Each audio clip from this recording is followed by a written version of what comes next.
Hello, welcome to this small video showing the Flying3D X8 software configuration. So I received the beta version of this software, and is based on the Big Shark flying controller inside our X8.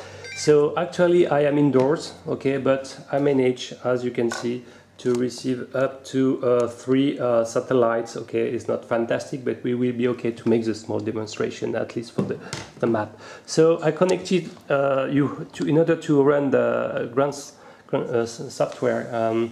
You need to plug both the LiPo and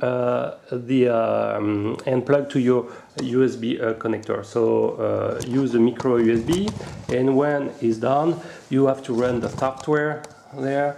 Okay, I will take the remote control, and actually we'll run the S8 assistant, which is the software. Okay, and when you run it, you can see that you go to the main panel here. Okay, so you can read that the device is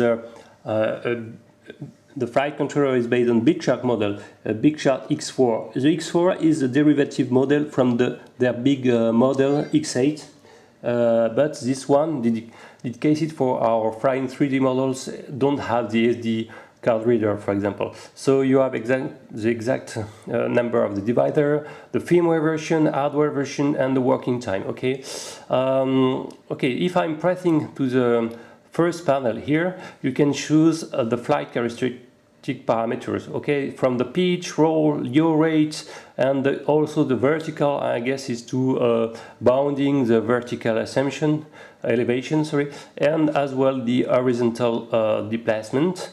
And this one is to tune the attitude, I don't know exactly. So personally I already increased from 200 to 210 the yaw rate, okay, but you can choose a different value. So it's very good features. Here you can see the different configuration of the quadcopter handled by the flight controller. Of course you cannot choose them, but more interesting is this slider. You can choose the idle speed when you arm your quadcopter. So by default it was more or less in this value, okay, but I decrease a bit, okay. And when you change this value, when you see the blue color here, it means that it's writing to the flying controller. Okay, the third panel is here is how to handle emergency landing or return to home. So by default you have an automatic return after end control, so it means you've lost your connection, your radio connection, for example. So basically you can see that it's reaching up to 10 meters, so you can tune it if you want to go more higher first, and return to your position and landing. Here is a default cylinder. So the second is indicating a maximum range you want. If you have 0 value, it means that it's unlimited, okay? So by default, and the second value, sorry, is to limit also the altitude. By default, the second value for the altitude was limited to 200 meters, okay? So I put it to 0 to be unlimited. Here you can tune your alarm voltage, for example. So if you want to decrease a bit, you go to 0.8, for example, okay, and this one you can decrease to 2.2, for example. Okay, it's written. It will delay when you will see your red LED sequence indicating you are starting to have low voltage. The third panel is the same that the first startup, so we find all the firmware information. If we will have a new version of the firmware, we appear here and you click to update. It's not the case, yes. Finally, the 5 panel is indicating the map. Here you can find the speed of the quadcopter and the altitude, okay, and the voltage. So it's working real time, and here you will see the HUD of the quadcopter. It means that if I'm moving it, okay, if I'm moving the quadcopter, is moving with the software. So on this one you will find the stick. The stick, if I put, for example, on the left, you will see that it's climbing, up, right, and so on. Okay, and finally here you will find the different configuration. Actually I am in altitude. If I'm pressing here, I am in altitude 1 now, and then here in GPS mode, okay?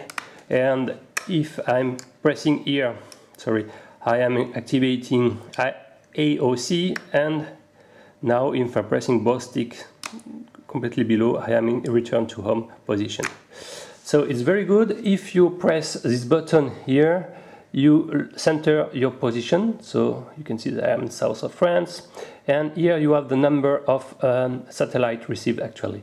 So unfortunately, since we don't have the SD card reader, we cannot read recorded logs, okay, and I guess to showing the flight you did in the previous flight.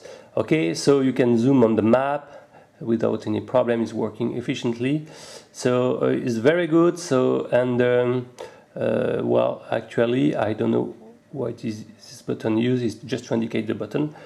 So the last panel is just to display the in real time the information of all the sensors.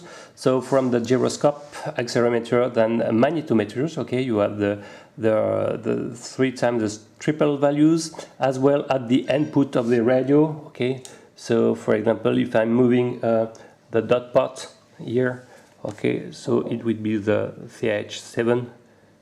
Sorry, it will be the should be working. Maybe sorry, is this one? Okay, so this is this one.